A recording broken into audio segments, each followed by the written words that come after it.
Good evening, everybody, and welcome this new year to a regularly scheduled meeting of the Waterville City Council. There are agendas that are available on the table near the entrance or online at the city website. Consent agenda items are routine items which are voted on in one motion and vote. Unfinished or new business items are voted on separately. Councilors will be given the opportunity for questions or comments, followed by citizens who must speak at the podium, identifying themselves. Citizens will be allowed to speak one time per agenda item for up to 3 minutes. Citizens who do wish to speak on a topic that does not appear on tonight's agenda will have the opportunity to do so during the public comment section of the agenda for up to 3 minutes. Kicking us off this evening is the Pledge of Allegiance. Pledge of allegiance to the flag of the United States of America and to the republic for which it stands, one nation, under God, indivisible, with liberty and justice for all. All right, great. Thank you very much. Next up is disclosure of conflict of interest. Any councilors have any conflict of interest on any of the votes that they will take this evening? Seeing none, we will move on to the administration of oaths of office. Patty.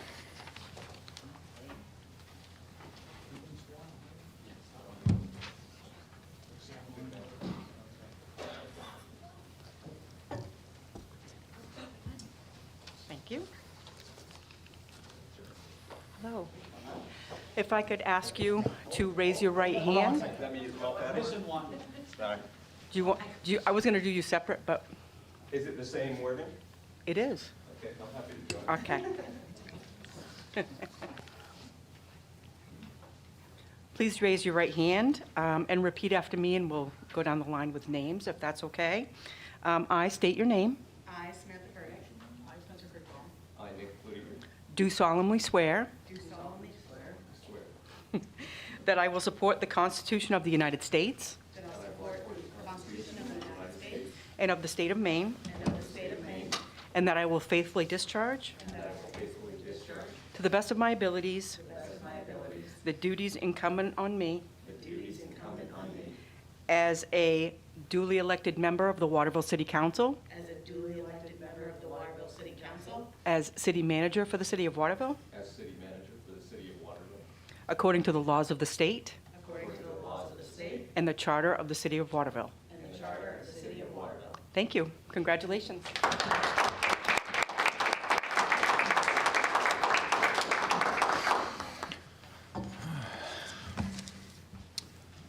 Okay.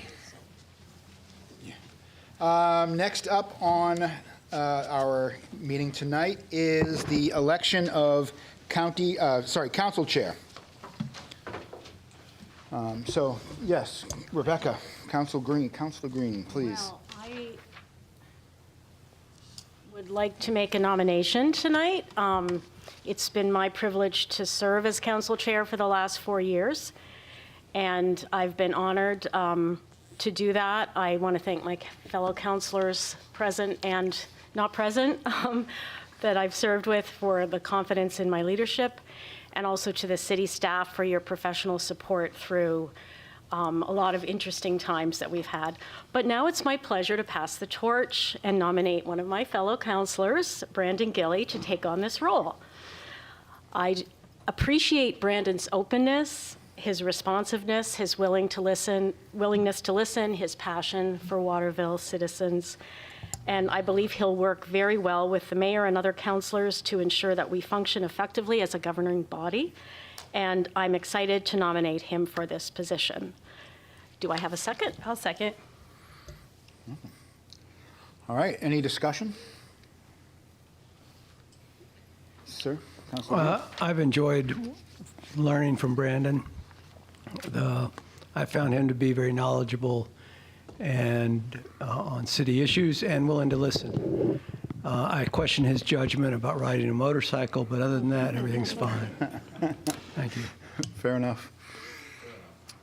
All right, well, with that, I will take a roll call. All those in favor? Are there any other nominations? Oh, yeah, any other good point. Yeah, any other nominations? Thank you. Seeing none. Thank you, Patty. Keeping me honest over here. With that, then, I will take a roll call. All those in favor? roll call. A roll call isn't necessary. A Yeah, show well, of sorry, show of hands. hands. Thank Sorry. you. 7 in favor and 0 opposed. Congratulations, sir. Thank you very much. Thank you. I appreciate this opportunity, and I have big shoes to fill, and I look forward to the challenges ahead. And I'm just very, I'm humbled by your support. Thank you very much. Well, again, I mean, like Rebecca said, it's just and Scott, I mean, just a sign of the work that you do.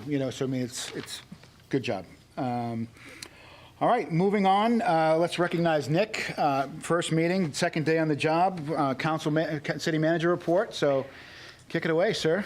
Thank you very much. Yeah. As was mentioned, it's only my second day, but I hope to get to know more and more residents and support and serve you. And this portion of the meeting, the city manager's report, I'll do my best to inform you on the goings-on of the town, but also be brief as much as possible. Just wanted to thank people before I begin on the bullet points of goings-on in the city, to thank people for integrating me into the position even before I actually started. The council, the mayor, Cornell Knight, the acting city manager prior to me, and also the executive support specialist, Sarah Cross. They all helped me very much to get up to speed so I could start working for the town with some knowledge on day one. And a couple of the updates now. Cornell asked me to pass this one along because it's something that was mentioned at the last meeting. The main DOT North End pedestrian grant. The city engineer stated that the grant application is probably in the final review stage, but we won't know for sure until the 3-year funding plan is released sometime in January. But he does believe, based on the questions they've been asking the city, that we will likely be awarded some money for sidewalks from that program. Some residents and councilors have asked about the status of tax-acquired properties. They're in the status of being about to be listed for sale, and there's a state statute and process for that, and we're following that, and it's very close to being listed for sale. There were properties on Reddington Street, Sunset Terrace, and Union Place. And when those are actually listed for sale, you'll either see them listed for sale, or I'll include updates in my future city manager's report to that effect.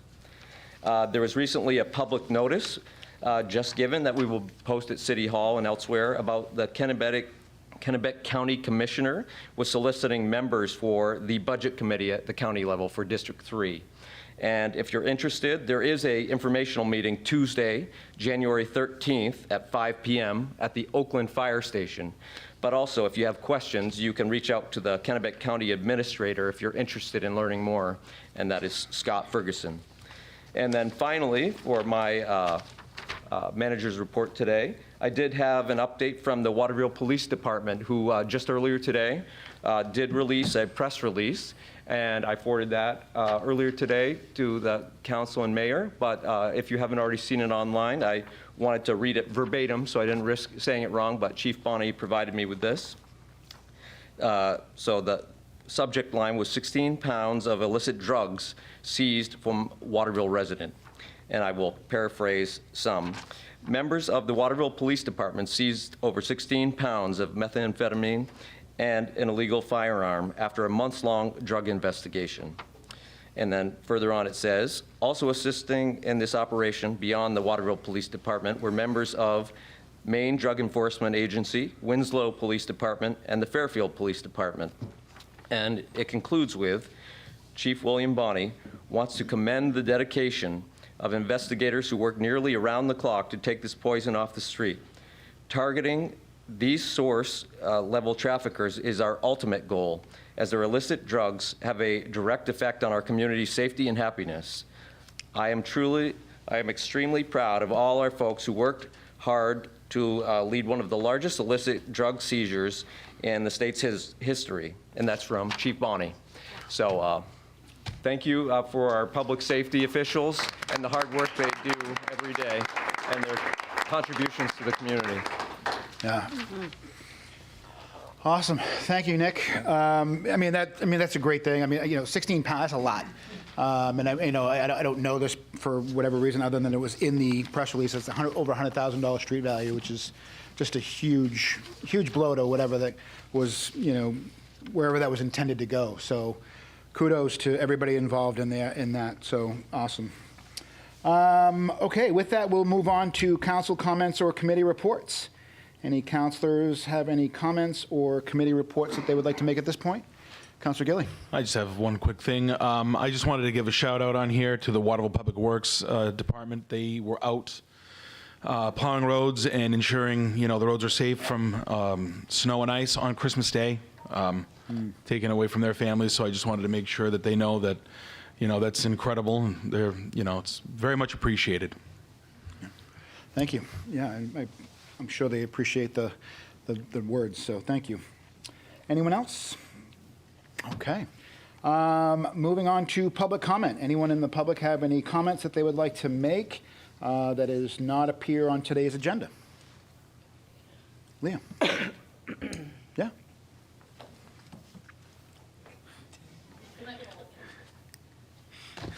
Thanks for your time, and I appreciate your interest. My name's Leo St. Peter. I live on the Webb Road in Waterville. This is my family. I got a couple kids missing. So we have a lot of kids we got to feed, and I probably eat the most, if we're being honest. But one of the things that I want to address tonight is when we did the Pledge of Allegiance, we talked about the United States and to the state of Maine. Maine has a constitution. So I'll just start off with that. We have laws that we have to abide by.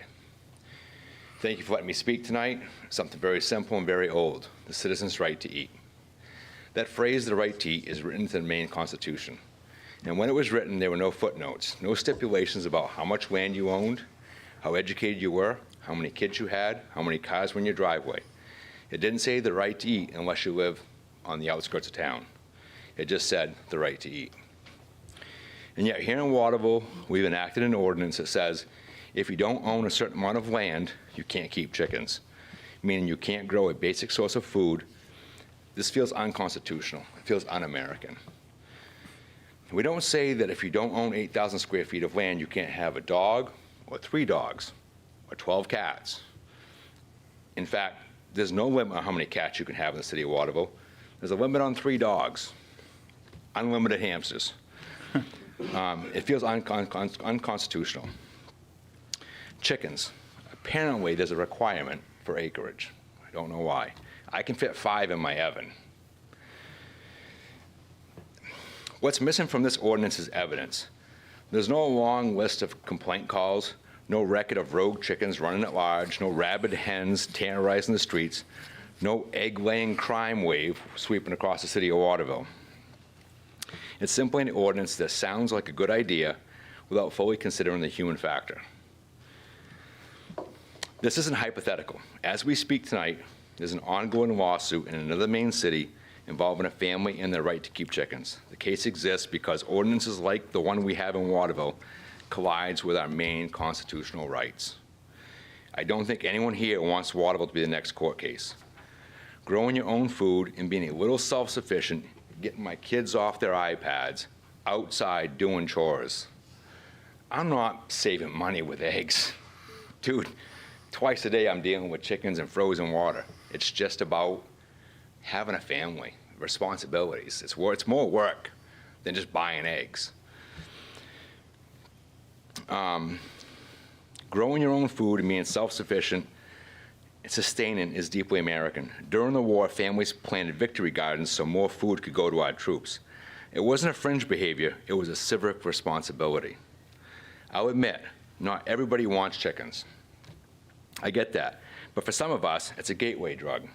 I started with chickens. Leo, And I turned to pigs. 20 seconds. Then I got a garden. And now I can't stop. My doctors say the cure is rehab or to quit cold turkey. So here's our simple request. Repeal the chicken ordinance for 1 year and let reality, not fear, guide the policy. No minimum lot size, no arbitrary caps. I'm providing you with university-based research that shows how much space is actually required for 2, 4, 6 chickens. Do I hear 8? It should be dependent on family need and responsible care, not on how much land someone owns. This ordinance, as we have it now, goes exactly against the Maine Constitution. Thank you for your time. Thank you. Thank you very much, Leo. Yeah, and we're gonna bring that up at the next meeting. We'll have a discussion about that, and we'll go through some stuff, and we'll see how that shakes out. Thanks a lot. So you're welcome. Thank you. Thank you all for the information. And I'm not going to say which ones, but I did get 2 people because of all the chores. They said, please don't change it, like because we don't want any more chickens over at your house. So like I'm teasing. It's all good. All right. Anyone else for public comment this evening? Anyone online, Patty? Yes, one moment. Okay.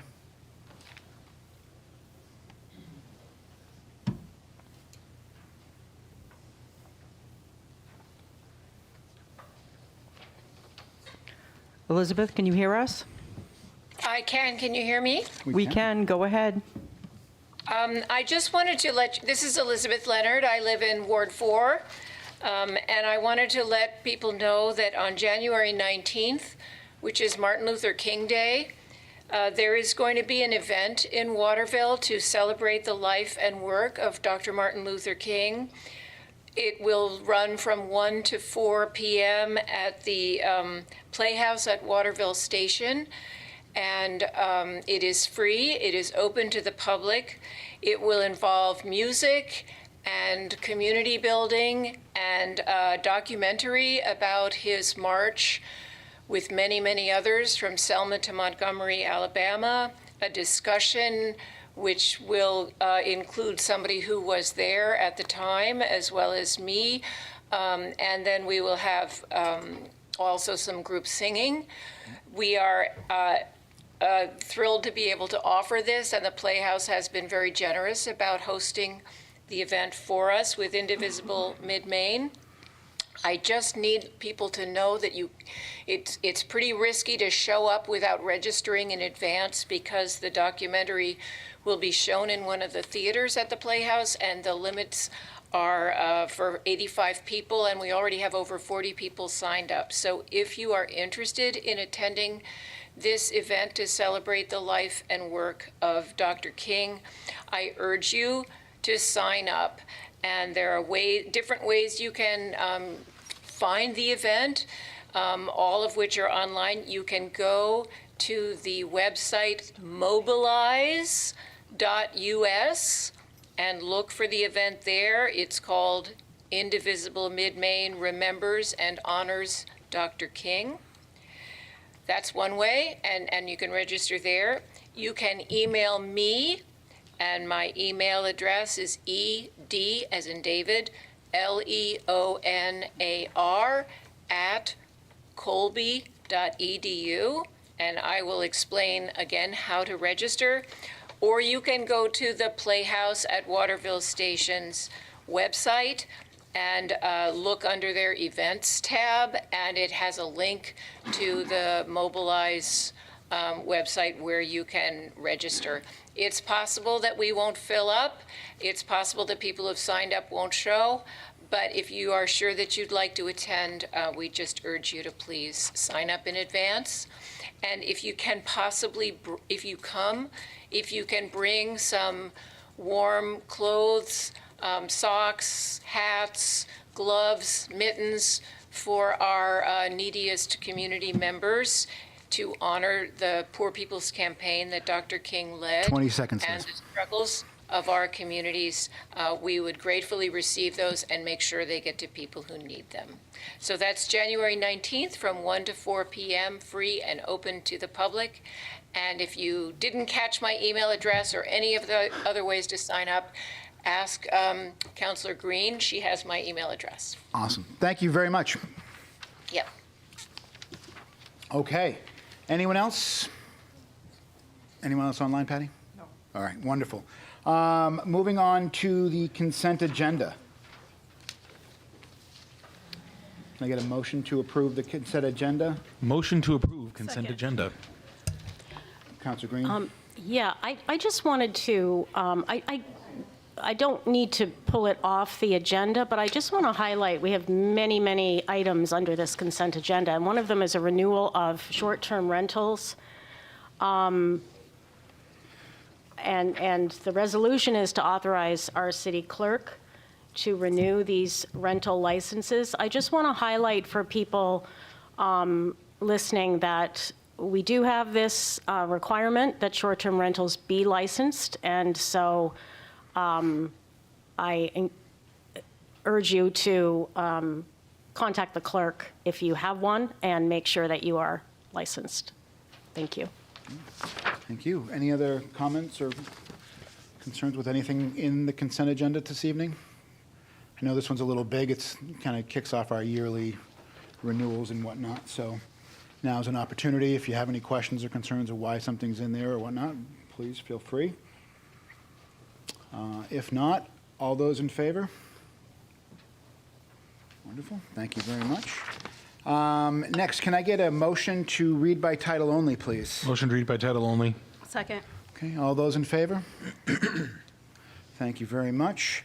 Moving into old business, ordinance 237, 2025. Amend the zoning map, 25 Elm Street. Move to adopt. Second. Any comments? I know this is a second reading for this. Any comments or concerns at this point? Seeing none, can I roll call, please? Counselor Gilly? Yes. Counselor DeBrito? Yes. Counselor Burdick? Yes. Counselor Green? Yes. Counselor Krigbaum? Yes. Counselor Beal? Yes. Counselor Harard? Yes. The vote is 7 in favor and 0 opposed. All right, wonderful. Moving on to new business item, Resolution 18, 2026. Authorize the renewal of a special amusement permit to Elm City 9 LLC, doing business as the Lockwood Hotel. Move to adopt. Second. Just out of curiosity, because people, why wasn't this part of the consent? Why is this one different? Special amusements are regulated through state statute, and it actually requires a public hearing. We don't do a formal advertisement notice, but we do put it as a separate item on the agenda to meet that requirement. Gotcha. Okay. Any comments or concerns with this particular item? Public, council? Seeing none, all those in favor? Wonderful. Thank you very much. All right, moving on to Resolution 19, 2026. Appoint citizens to various boards and committees. Move to adopt. Second. Okay. First up, we do need to make one amendment. I'm sorry. My email up. I can help you. Thank you. If you'd like. Yes. To remove from the Kennebec Sanitary Treatment District trustees, the appointment of Paul Jakes, to strike that out. Thank you. So can I get an amendment to make, or a motion to make that amendment? I'll move as amended. I'll second. Thank you. Any discussion? Okay. And all in favor of the amendment? And then move it as Move as amended. amended? Thank Is there a you. motion to move as amended? So moved. Second. Thank you. All right, thank you. All right. Okay, so listen, I'll kick this off. I think, every year we put this out and for folks that, or boards and committees that have openings. This is the second year that I've done it. I'm honored to see the number of new folks, the number of new people that are interested in coming and being part of, what we've got going on here and wanting to give back or do something for the city any way they can. So I think it's really awesome that I see some new names each time, and I try to find ways for them to be able to participate as best we can. And I think we did a really good job again this time. So this was the group, and I'll let you kick it off. Yes, thank you. So we actually need a formal vote on this item, Yeah. and then I will go to the podium and I'll read the names of those appointees. And if anyone is, I see a few folks that have Yep. showed up, we can ask them to come up in front of the council, line up, and we'll do a group oath. Perfect. All right. Any comments or questions or concerns from the council? Seeing none, all those in favor? All right, wonderful.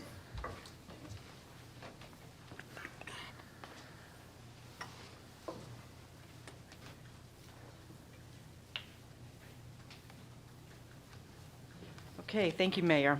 To the Board of Assessment Review, Kristen Price. Oh, she's here. Ben Grant to the Board of Assessment Review. Board of Zoning Appeals, Kelly Austin. Board of Zoning Appeals, Gary Poulin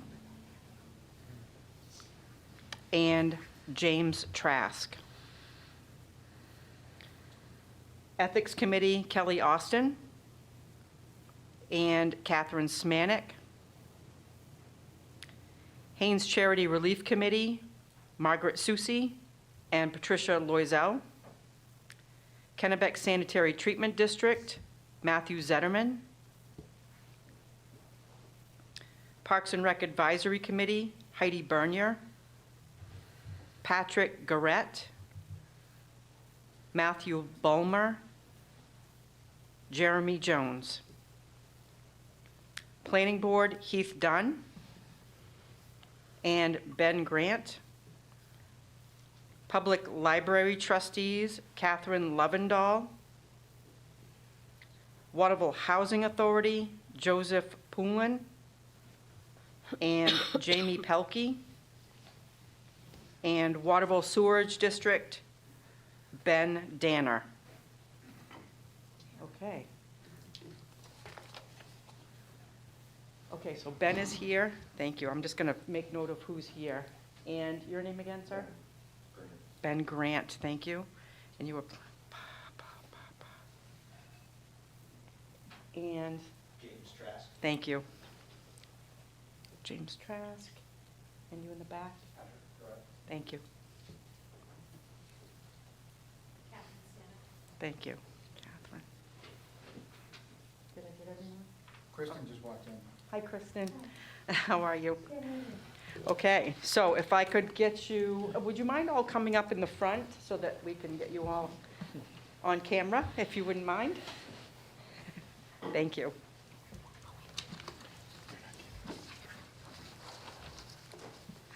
Thank you. So please raise your right hands and repeat after me. I state your name. Do solemnly swear that I will support the Constitution of the United States and of the state of Maine, and that I will faithfully discharge to the best of my abilities the duties incumbent on me as a duly appointed member of the committee to which I have been appointed, according to the laws of the state and the charter of the city of Waterville. Thank you. Congratulations.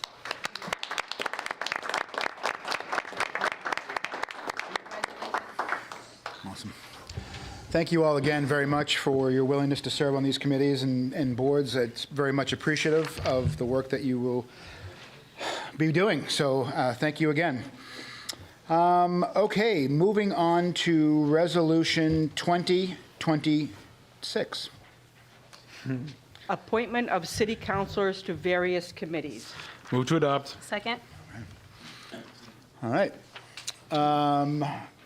Councilor Green, yeah. Well, yeah, I just wanted to make an amendment to this appointment chart, since we now have a new city councilor, and nominate Samantha Burdick to the Finance Committee. Was there another one? I think I think I said Parks and Rec. Did you? Yeah. Okay. Okay.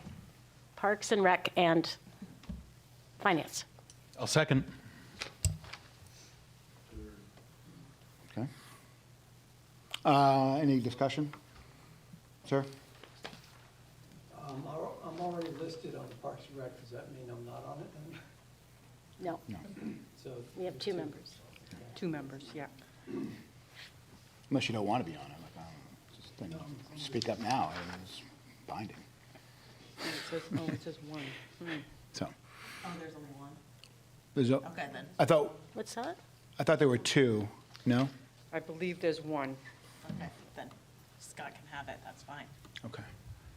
Well, we'll figure that out. If we can add it later if that's you want. That's fine. Okay. Yeah. Okay.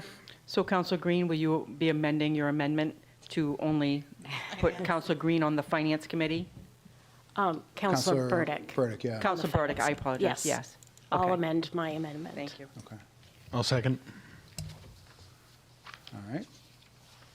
Counselor Beal. Could I volunteer for the Kennebec Regional Development Authority? Yes, you certainly can. I'll second. Okay. All right, we can add him. Anyone else interested in any committees that we have space for at this point, or we've advertised at this point? I know we have another couple of them coming up down the pipe, so we can address those later, but seeing none, all right. We want to move this amendment, or we have to vote, we already voted on the amendment, Vote right? on those amendments, Yeah. please. All those in favor of the amendments? And move as amended? Is there a motion? Motion to move as amended? So moved. Second. Thank you. And all those in favor? Thank you. Wonderful. Okay. Moving on to Resolution 21, 2026. Appointment of the city clerk as registrar of voters. Move to adopt. Second. Any discussion? All right, seeing none, all those in favor? Wonderful, thank you very much. Moving on to Resolution 22, 2026. Adopt the Fire and EMS Advisory Committee charge for an ad hoc committee. Move to adopt. Second. Okay. We talked about this at the end of the year last year. We kind of went over what that looked like and had that out. Any concerns or comments or questions at this point before we take the vote on this? All right, seeing none, all those in favor? Wonderful, thank you. And now we move on to Ordinance 23, 2026. Adopt the Mobile Home Park Rent Fee Stabilization Ordinance. Move to adopt. Second. Okay. Bill, good evening. I will have you kick us off and kind of give us a... Sure, you can go wherever you want.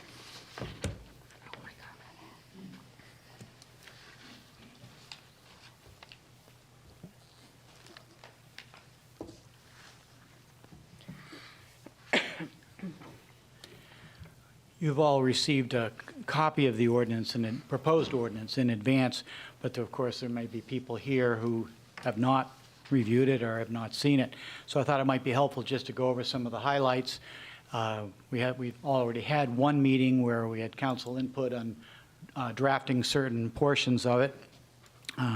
So just to go over a few things briefly, as proposed, and of course, you can change this.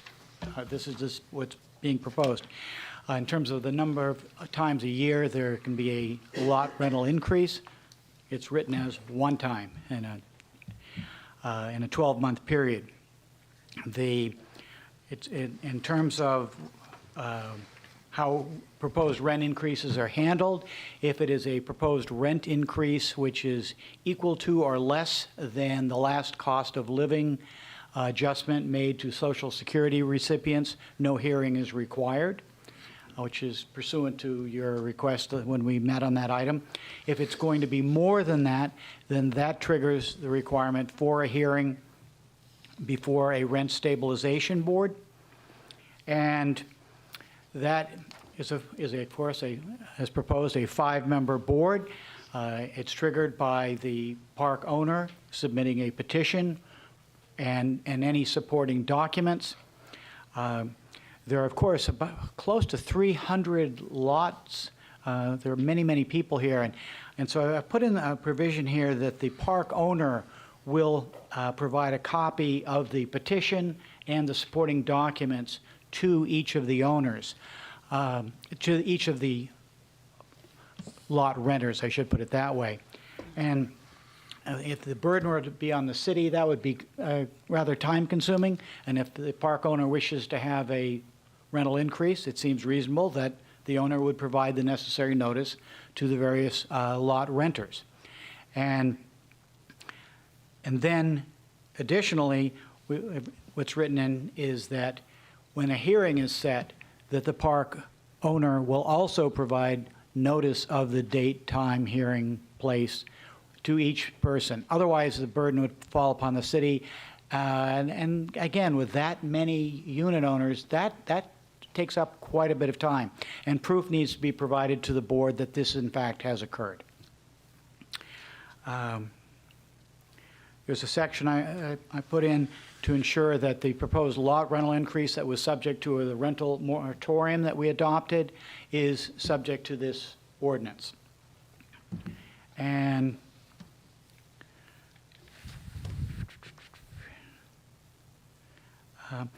a couple of questions that I do have. The way it is written, it does not impose a residency requirement for the appointment of board members. Most of the time, of course, our board members, for whether planning board or whatever, they're residents of the city. Possibly, there might be somebody interested from outside the city may have a business in the city, for example, who might have some special expertise that could be applicable to this sort of matter, because you're talking about dealing with finances and what's a reasonable rate of return when a certain percentage increase is being proposed. However, so you need to make a decision on that. If you can give me a head nod, I can make a change if necessary to this. It can be that everyone has to be a Waterville resident, or it can be subject to the mayor's nomination and your confirmation, which could include someone from outside the city. That's your call. If you can kind of give me a read on that, I'd appreciate it. Do you have any thoughts on it? Is it possible to require that 51% of the board's appointees are residents? Yes. You got a majority? Yeah, I would like a simple majority for being residents within the city. How does that sound to other councilors? Thoughts? Councilor Green? Well, my question is, first of all, will this ordinance also effectively establish this committee? Because typically when we have a new committee, we've got a charge with some description of the expertise required. So I'd like to, I think it might be helpful to specify that a little bit more as to the requirements for being on the committee. Obviously, some knowledge of rental practices and such. Well, we do have a proposed charge, which is separate to be considered after your first reading Okay. here. Okay. And that can be changed, although I think just perhaps just the request from you that we look for people like that. I mean, that's one of the mayor's functions, is to Right. see who's out there and look at qualifications, and you have people submit applications and look at, okay, this person would be a good fit here, and maybe somebody else is not. But again, that's up to the council. But I can certainly write in some language that says a majority of the 5-member board will be Waterville residents, if that's your wish. I can say everyone will be a Waterville resident, or we can say that it's wide open. That's really, I guess, if I may, my concern is, like, if, say, for instance, we don't want Waterville residents on there, where do we draw the line of where they're from? Like, I mean, do we then say maybe not from Waterville, but they have to live within Kennebec County, perhaps? Yeah. I just want to make sure that, we're kind of realistic about where they... because the mayor controls who gets nominated. Right, okay. So, I mean, there's a filter right there. If you tell him what you want, but again, that's your call. I mean, you can get too much language here, but I just wanted to raise the issue because it is possible. There are some boards where you'd certainly only want Waterville residents, but this is something new. We don't have a whole lot of other examples around the state to look at to see, well, how does this work? And there might be somebody who would have some level of expertise that says, gee, I'm interested, and they live in Oakland. I doubt anybody's going to want to come to a meeting from a distance. So, but again, that's your prerogative. You want to say a majority of the members shall be Waterville residents? I would Definitely a majority. like to see that. There have been situations in the past where mayors weren't perhaps as amenable to the public as our current mayor. So it would just give us a little bit of ownership of the committee to have a majority of the committee be Waterville So residents. you're in favor of that? Yes. Okay. I can make an amendment. As I was going through the final draft, I thought, well, we really hadn't discussed that, and I thought I should bring that up before you. Second, a related question then would be, should board members be paid for attendance at meetings? Most of our boards and commissions they're strictly volunteers and they're not paid. But of course, if you're on the planning board, and you're paid $20 a meeting, and I believe the chair gets an extra $5. Am I right, Samantha? You're correct. Okay. I know. Now that there's the paid family medical leave, you really lose out, though. I got a pay cut. So, any feelings on this subject? As written, there is no compensation, but I just thought we hadn't discussed that, and I thought I should mention it.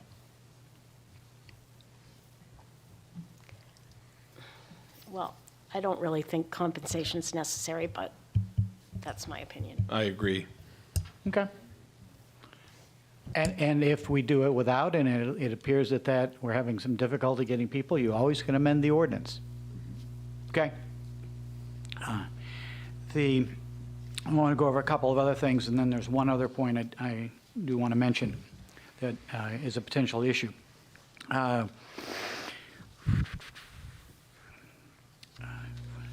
You see some very detailed hearing requirements that have been drafted. And you notice the hearings have to begin within 30 days of receipt of a petition. I did not put an ending date on that. You'll see a lot of ordinances say, here, decision must be made within a certain period of time. It's really hard to tell right now how long it might take the board, how many meetings the board might have to meet to fully consider an ordinance, and to have an artificial deadline there didn't seem like it would be beneficial to the city. So I did not put a, drop dead. It has to be decided within 60 days or something. And I did put in some language that allows the board to not consider evidence which is unduly repetitive. When you realize that we have almost 300 renters, and they all potentially could show up, although I'd like to think it would sort itself out and that wouldn't happen, there is a possibility of hearing the same thing over and over again. So the board has the ability to limit evidence so that it's not unduly repetitive. And so in this situation, this all came about with a proposed lot rental increase that was going to go into effect on October 1st, and this council voted unanimously to do a temporary moratorium on that. That moratorium expires on April 15th. So we're way ahead of the curve on this, which I think is good. It's fair to everyone. But here, as I've written it, the hearings are to start 30 days from the filing of a petition for a rent increase. Since we've put a proposed rent increase on hold, I think it's reasonable to expect that this board is going to get a petition right after this ordinance becomes effective. And my concern there was, what if we don't have a full board at that time? Because you're supposed to start, and we've got only 3 members. That's not, well, that would be a quorum. The problem is then if you appoint other members, they may not have heard the evidence that was presented at an initial hearing. So I have a concern there, and I have a question for the mayor. Do you think we have to have a second reading on this? And of course, you can postpone things. You don't have to take a reading tonight if you don't want to. You can sit on it. And the ordinance would not become effective until 21 days after the second reading and when the mayor signs off on it. So we do have some time, but realize that if 2 weeks from now you take a second reading, 3 weeks after that, the ordinance becomes effective, and somebody files a petition the next day, we need to have a full board. So my question, Mary, do you think we're going to be able to have a full board before the ordinance becomes effective? As I understand, we have, 3 potential. So, in doing this, I kind of, like I said at the beginning, I kind of know people apply for it, like, hey, they just want to be part, and they say, whatever you got available, like, I'll serve any way that I can. And okay, great. We kind of talk about some things that are coming down the pipe and whatnot. So we did have this conversation with a few folks, and I believe we have 3, maybe 4 already. So I'm pretty confident that if we have 3, we'll get 2 more, and if we have 4, we'll get 1 more. Okay, then I'll have a suggestion. Yes. Let's leave the language as it is. Yeah. And let's see how we're doing 2 weeks from tonight in terms of people who would be interested. And if it looks like you're really close but not right there, you can always postpone the second reading for 2 weeks to give yourself the additional time. Because again, the moratorium you passed has an expiration date of April 15th. And we are a full 3 months, more than 3 months before that. So, okay. I think we could, I'm comfortable, if you're comfortable, just leaving that language as it is. And you will get an amendment relating to having a majority of the board members to be appointed. The only concern possibly there, okay, let's say you have 5 members and then there 3 were from Waterville, 2 are not, and then we get a resignation from one of the 3, suddenly we have a board with, it's not a majority, Waterville residents. And Mr. Kriegbaum, I don't know if you have any thoughts on that. The thoughts for that would be that it would require that the next person who joins the board be raising it to majority, but it wouldn't trigger any ulterior kind of like votes or anything like that. It would just be the next person who gets inducted into that committee would be a Waterville resident.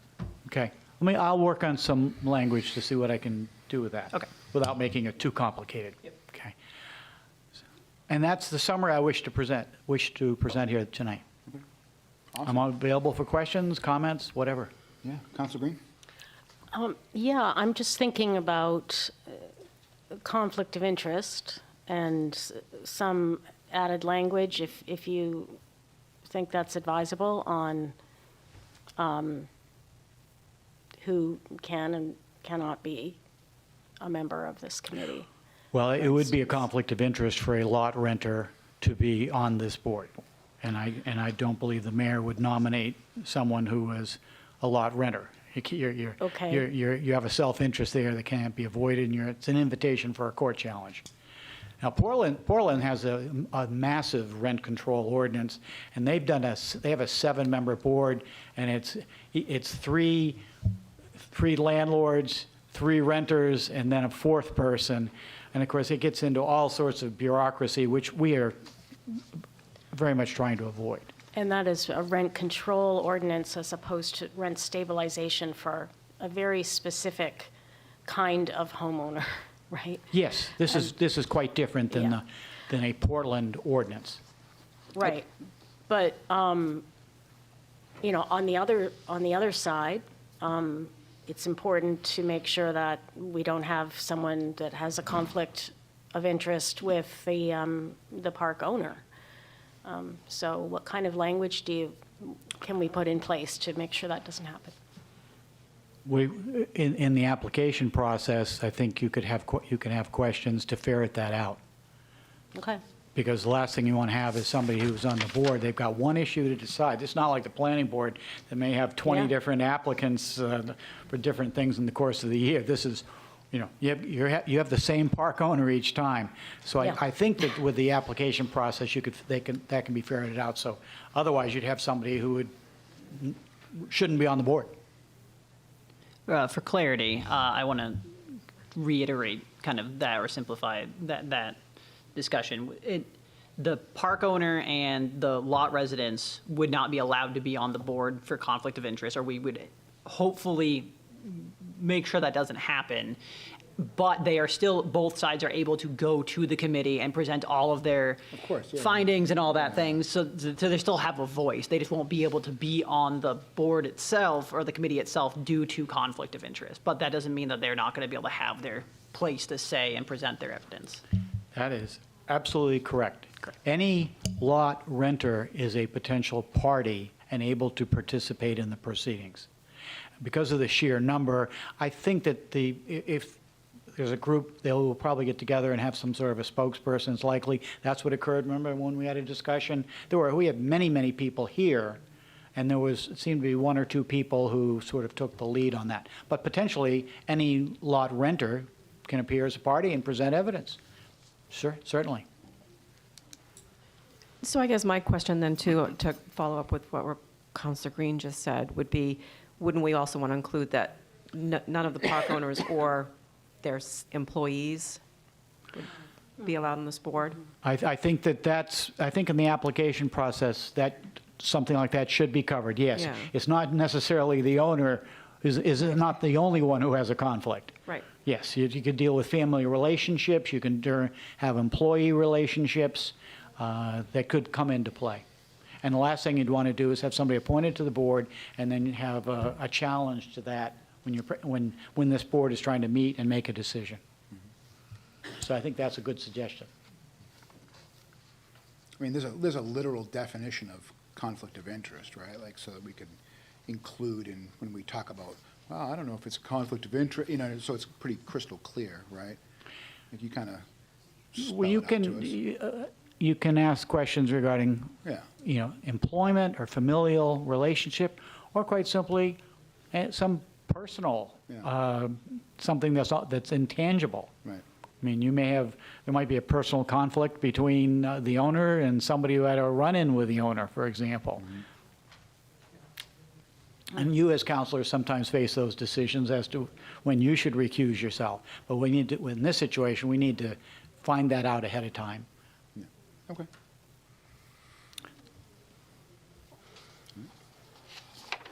Any other questions for Mr. Lee? All right. Thank you, Bill. Certainly. Joe, you had a question before I kick it off to the council, or a comment?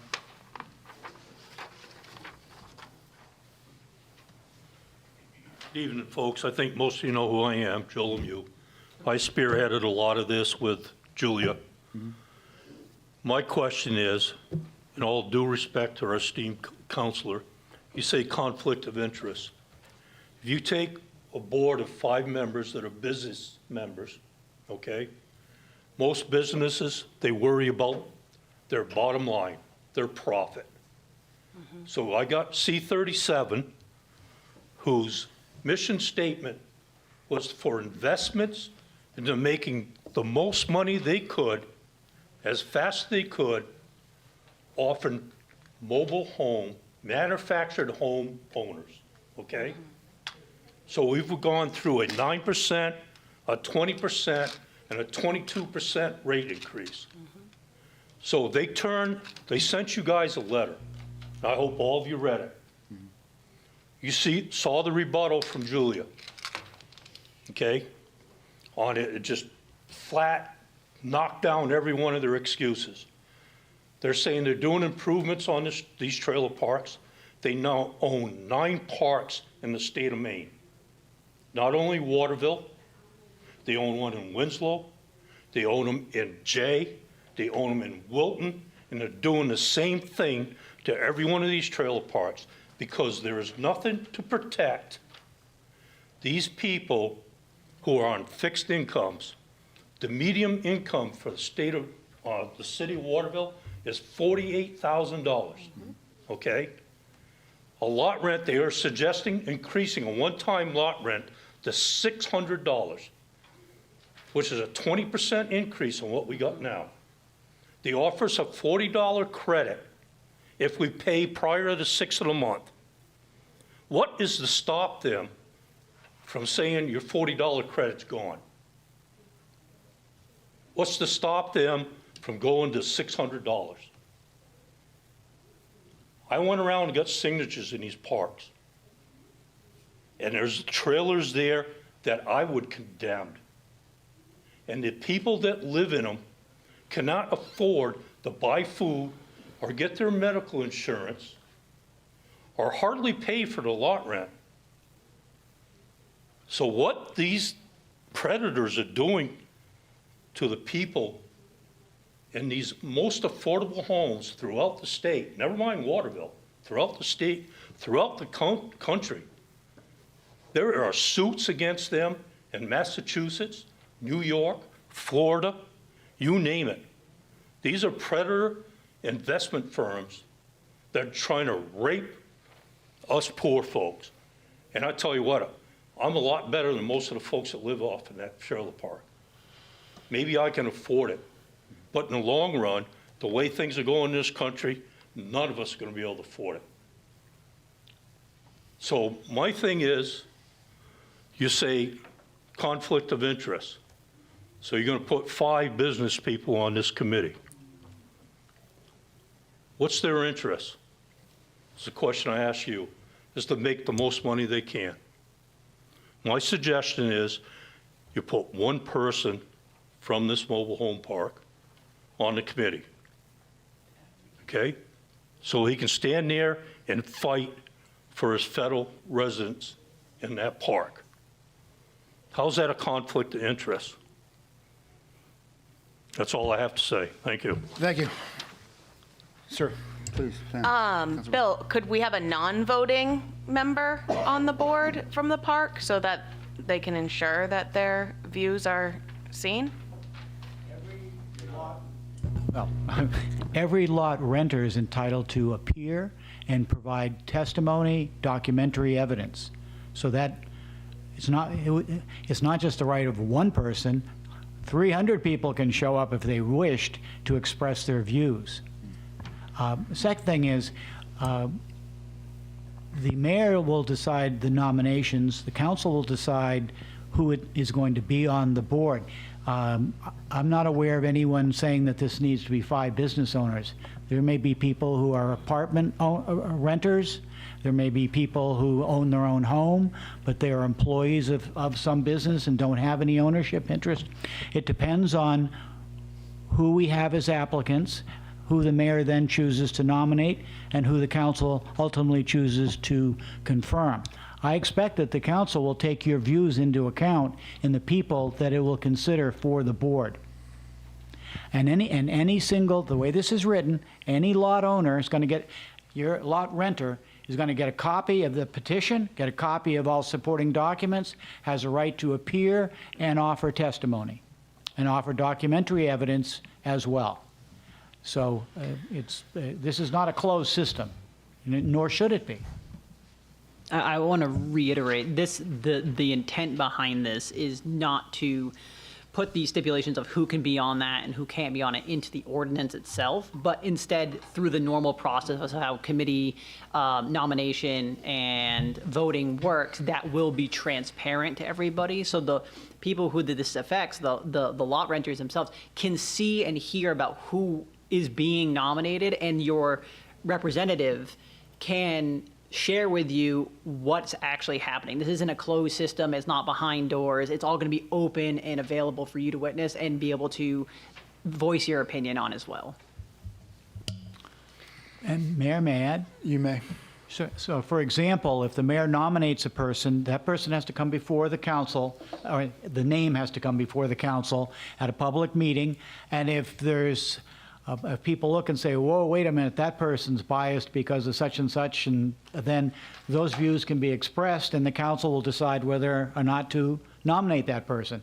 And I would go further to suggest if there's a name being considered that you're aware of and you have some issue with that, let the mayor's office know.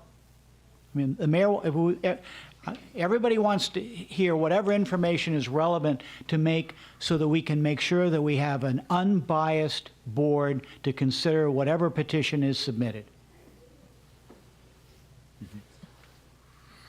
Councilor Green.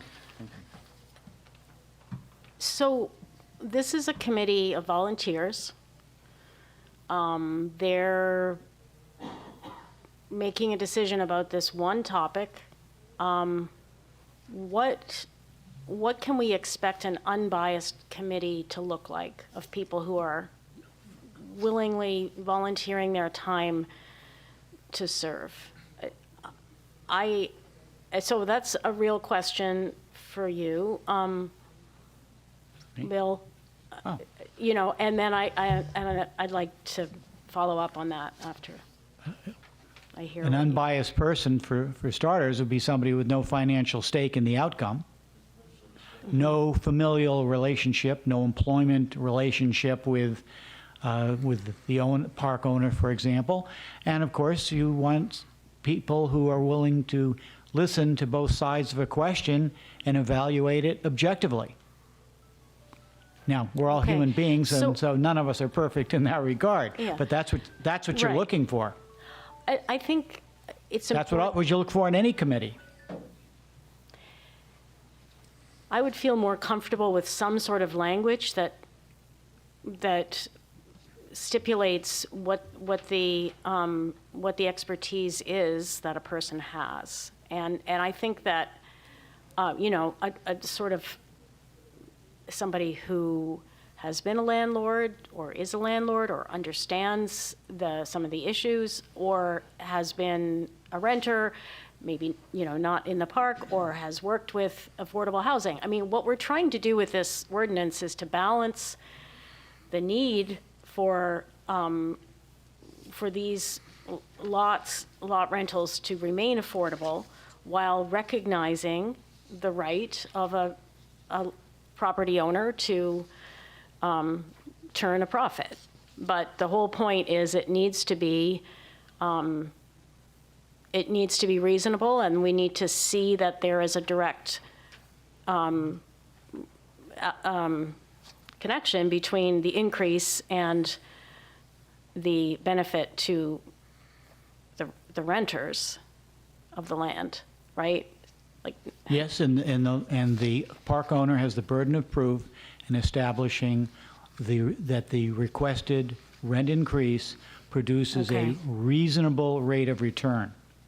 And that language has been tested in a Superior Court decision challenging the Portland rental ordinance. They actually used the term fair rate of return, and it was argued that that was too vague. The court spent a great deal of time analyzing that and said that a fair rate of return is equivalent to a reasonable rate of return, and that is sufficiently definite for reasonable people to understand and make decisions on. So I chose not to use the word fair, but I turned it into reasonable because that was the basis of the Superior Court in the Portland case in upholding that provision of its rent control ordinance. But as far as having the right people on it, I mean, let's take the planning board. You put in your nomination, and we look at, you have all different types of people. You have people who are developers, lot owners, renters. You're expecting them to, if they're nominated, you're expecting them to look at whatever is being proposed before the planning board and making a fair decision. And we have no language defining what are the qualifications for a member of the planning board, for example. And I don't think we have with any of our other boards or commissions. The Board of Zoning Appeals, there's no requirement for educational background, employment background. We rely on this process where we solicit interest, the mayor reviews, presents to the council reviews, and the council makes the decision. It ultimately rests with us 7 of you. just, I take your point. I just want to observe that some committees, we do have very specific roles that we're asking for, right? The fire and EMS committee that we just approved, I mean, we have certain expertise that we want to see on the committee. So, and the same was true of the housing committee and also of the Parks and Rec committee. So anyway, but I take your point that there may be a range of, I mean, hopefully there will be a range of people who are interested in serving on the committee, but they obviously need to be able to weigh these issues, so they should have some experience with rental properties and maintaining them. Anyway, that's my view anyway. To I guess counterpoint part of that is that I think defining what the roles on that committee are supposed to be for having rental experience, having, landowner experience, et cetera. I think it unfairly exempts the general people within Waterville, and I don't think that, in general, our committees should follow the idea of having specified skill sets required for them, because what that does is it excludes the people of Waterville from being able to do it unless you fall into a specific bracket. And I could see that, not to use a slippery slope argument, but being a situation where like a majority of our committees or a majority of a committee just exempts a large portion of our city. And I think that any reasonable person can be on a committee and see the evidence presented to them and be able to make a logical decision out of that. That's fair. I agree. Yeah. Okay. So we spoke a lot about the committee. What's on the table tonight is actually the ordinance. Any other questions or comments with the way the ordinance is written at this point? Anyone online wish to say anything, Patty? Okay. No. With that, then, all those in favor? All right. And this will come back as a second vote in 2 weeks. All right, moving on to ordinance 24, 2026. Amend the boards, committees, and commissions ordinance. Move to adopt. Second. Amend, and then you want to bring it, Patty, thank you. Yes. So we're making amendments to the boards and committees ordinance to add the new committees that we've recently enacted, Thank you. including the rent stabilization board. So these readings will coincide with that ordinance. Perfect. And we have, there was one other change. We're striking out a couple of committees that were deleted last year, the Municipal Finance Committee and the Recreation Committee. Those were phased out and they were reworded in other committees. And we will have the charge for the Rent Stabilization Board added to the ordinance.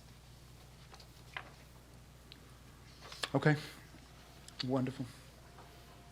And these readings will coincide with the ordinance reading of the rent stabilization, so they sync together. You had a question, Fire?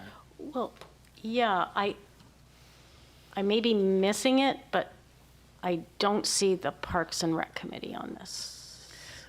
We've already passed the charge for that, and this is, let's see. But this is a list of all the boards. Right, and the list is, let me just see this. On the first page under D, it says Parks and Recreation. Right, it was already added. So we're not changing that now because it was already added.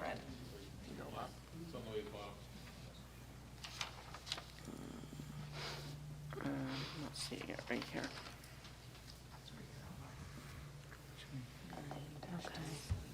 9-2, okay, so this is, okay. 9-2.3. Right, okay. List of ad hoc committees. Yes, it's on page 86 of the packet, and it's Appendix 2I, and Parks and Rec Advisory Committee had already been added prior. So it is on there. Oh, I see it now. Yep. Okay, thank you. Yep.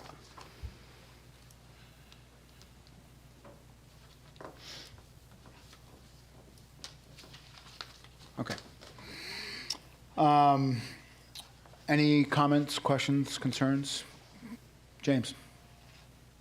Would it be permissible for me to add something about the previous topic of the rental lot? No, because it's already passed and voted on. Okay. Thank you. Bring it up next time. All right, seeing nothing, all those in favor? Wonderful. Thank you Counselor very Green, much. were you in favor? I'm sorry.